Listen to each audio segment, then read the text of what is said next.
SEB uue internetipanga turule toomine. Kampaania esimesel perioodil ilmusid erinevates kanalites avanevad nurgad, mille tagant paistis SEB uus internetipank.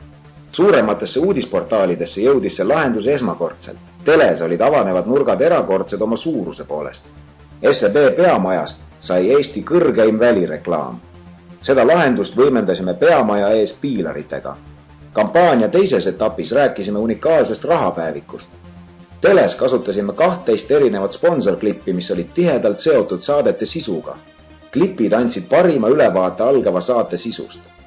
Kasutasime ka tavaklippi, mis demonstreeris rahapäevikut.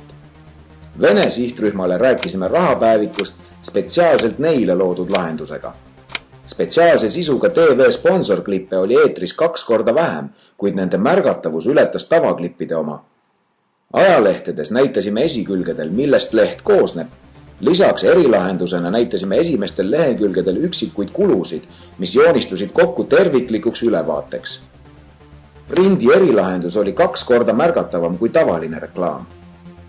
Kaubanduskeskustes rääkisime inimestega seal, kus suurem osa kuludest tehakse, puutetundlikud displeid ja bränditud eskalaatorid. Kinos andsime ülevaate algava filmi sisust ja filmi kõrvale ostetud popcorni topsist. Tulemused. Inimesed märkasid kampaaniat 88%. Meie sõnum läks neile korda. Kulude jälgimine on oluline 67%. Rahapäevik on hea viis selle tegemiseks 56%. Sellest räägiti sotsiaalmeedias, SEB online share of voice 43,5% ja meedias. Meediakajastus üle 2 miljoni kontakti, 2 korda enam oodatust. Ja see töötas. 3 korda rohkem uusi lepinguid. Rahapäeviku kasutajate eesmärk ületatud 15%-ga.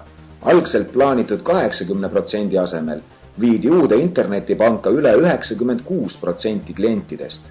Rahuloluindeks ei langenud, nagu tavaks nii suurte muudatuste puhul.